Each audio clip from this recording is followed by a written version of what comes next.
Imagine two guys, Alex and Ben, same age, same neighborhood.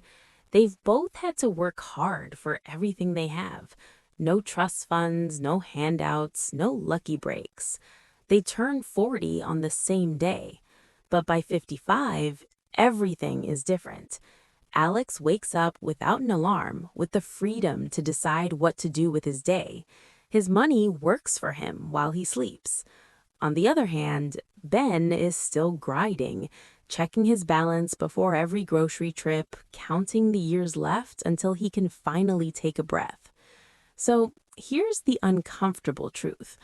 The gap between Alex and Ben didn't start at 55. It started at 40. Because when you hit your 40s, most people think it's just another decade. But financially, your 40s are the most powerful decade of your life. And yet, like Ben, most people waste it without even knowing what they had. Want to know why? Keep watching. The answer might change everything. Let's rewind for a moment. You're in your 40s. Maybe you're starting to feel the weight of life's responsibilities. The kids are getting older, the career is stabilizing, but you still don't feel like you're where you want to be. In your 20s, you had time, but no money. In your 30s, you started to make money, but were buried under debt, responsibilities, and that constant chaos that comes with life in the early years of adulthood. But in your 40s, if you've been even a little bit intentional, things start to shift. You finally have both, time and money. Your income is higher, your kids are more independent, and the panic of early adulthood starts to settle. The pieces start falling into place. Now, this is where it gets interesting. In your 40s, if you've made the right choices, if you've invested wisely, the power of compound interest starts to show up in ways that are impossible to ignore. Albert Einstein, whether he said it or not, called compound interest the eighth wonder of the world, and the math backs him up. Think about this. If you invest $500 a month starting at age 40 with an average 8% return, by the time you turn 65, you're looking at nearly $475,000. But if you wait until 45 to start that same $500 monthly contribution, by the time you're 65, you'll have just over $295,000. That's nearly $180,000 lost, not because of a bad investment, but simply because the clock moved 5 years ahead. Alex understood this at 40. Ben? Well, he told himself he'd start next year. Next year never came. So what went wrong for Ben? Why did Alex have a plan while Ben was just drifting along, thinking he had time to catch up later? Here's the problem. Lifestyle inflation. It's the silent thief that no one talks about, especially not at dinner parties. It's the reason Ben is still stuck, even though his income grew over the years. Ben got a raise, he upgraded to a nicer car, he got a promotion and thought he was moving up in the world. He even renovated his house, making it look more polished, more impressive. His income kept growing, and so did his lifestyle. But somehow, every year, his bank account stayed roughly the same. And here's the kicker. It felt like progress. Ben thought he was getting ahead. He was earning more, living better, and everything seemed fine on the surface. But under the hood, his net worth was barely moving. That's where the real problem lies. There's a psychological term for this: hedonic adaptation. The more you have, the more you need to feel the same satisfaction. When Ben got more money, he just used it to fuel his rising expenses. The mortgage, the new car payments, the private school tuition, the vacations that felt necessary. Everything was tied to his paycheck, not his investments. But here's the terrifying part. If Ben stopped working tomorrow, he'd have nothing. His whole life, the lifestyle he'd built, would collapse without that paycheck. That's not freedom. That's a gilded cage. Alex, on the other hand, looked at his paycheck with a different mindset. He didn't let his income inflate his lifestyle. He knew that money wasn't just for spending, it was for building. So what exactly did Alex do differently? It all comes down to one shift in mindset. While Ben was focused on how much he made, Alex was focused on how much he kept, and more importantly, what his money did while he slept. That simple shift changed everything. Alex understood that income is a job, but assets are an army. Every dollar he earned was either working for him or being spent. The key wasn't about earning more soldiers, it was about deploying the ones he already had. This is where the concept of financial independence comes into play. Alex's obsession became understanding his FI number, the amount of money he needed invested so that the returns could support his lifestyle without ever having to dip into the principal. The most common rule used to determine this number is the 4% rule. The idea is simple. If you can withdraw 4% of your portfolio each year to cover your living expenses, you are financially free.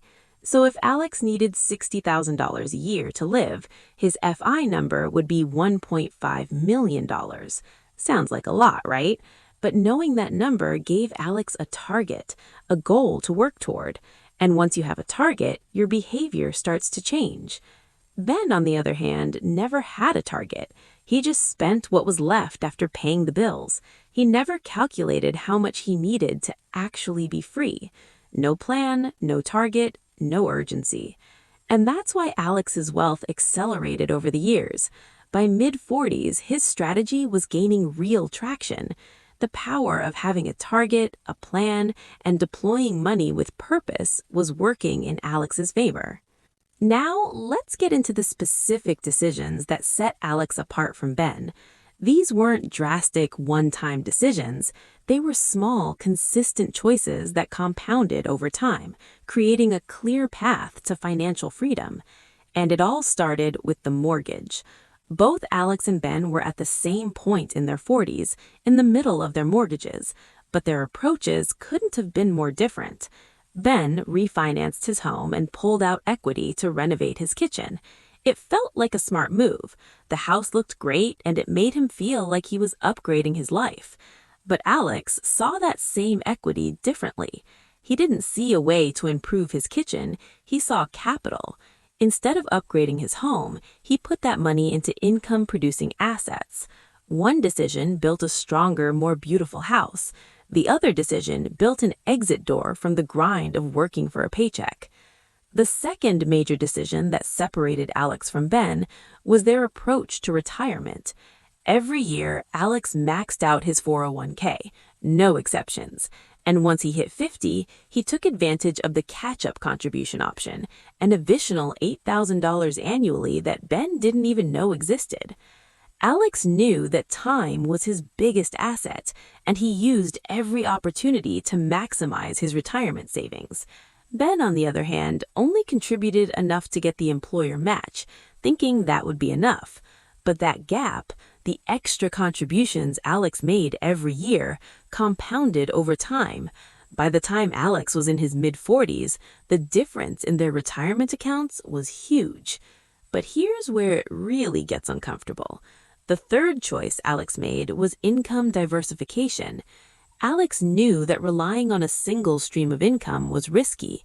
One job loss, one health scare, one corporate restructuring, and his entire financial foundation could collapse overnight. So, while his career was still strong, he took the time to build multiple streams of income. He invested in dividend-paying index funds and bought a small rental property. Nothing flashy, nothing to show off on social media, just consistent, reliable sources of income. Ben told himself he'd diversify eventually, but eventually never came. And by the time he realized how important that second stream of income was, it was too late. And then there's the uncomfortable truth about social spending. Alex and Ben ran in the same circles. They had the same friends, the same invitations to events, the same pressure to keep up with everyone else. But while Ben was saying yes to every social gathering, trip, and new purchase, Alex started saying no, quietly, without any fanfare. Alex wasn't posting about skipping the destination birthday trip or driving his car for an extra few years.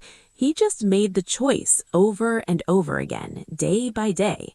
This is where the difference between looking rich and actually being wealthy becomes painfully clear. Ben wasn't irresponsible. He wasn't reckless. He worked hard, paid his bills, and by all outward appearances, was doing just fine. But doing well and building wealth are two completely different things. Ben didn't realize he was focused on the wrong things. He was spending on appearances, not on building a financial future. And Alex, well, he wasn't choosing between fun and misery. He was choosing between fun now and freedom later. He knew that temporary satisfaction wasn't worth the long-term cost. Every time Alex said no to an impulse buy or a flashy social event, he was putting that money toward his financial freedom, while Ben was living for the moment. Now, at 55, Ben is still working hard, still waiting for that moment when he can finally take a breath. Alex, on the other hand, wakes up every day with complete control over his time. He doesn't have to worry about the next paycheck. His assets work for him, and his financial freedom was built on those small, everyday decisions made during his 40s. The real kicker here is Alex and Ben weren't separated by luck, talent, or the amount of money they earned. They were separated by one thing: decisions. Decisions that were made consistently, year after year, in a decade that most people let slip by unnoticed. Alex wasn't waiting for a magic moment. He had 1,000 small moments where he made the right call. The call to focus on the future, not the present. The call to invest, not spend. The call to choose financial freedom over temporary satisfaction. And here's the part that matters most. You're not watching this by accident. The fact that you're here, asking these questions, thinking about your future, that's already more than most people do. You've already made the decision to be different. So your 40s aren't a warning, they're an invitation. The window is still open. The math still works. Compound interest is still waiting. But it won't wait forever. The question isn't whether you've been Victor or Ben, it's which aunts you decide to be starting right now, today.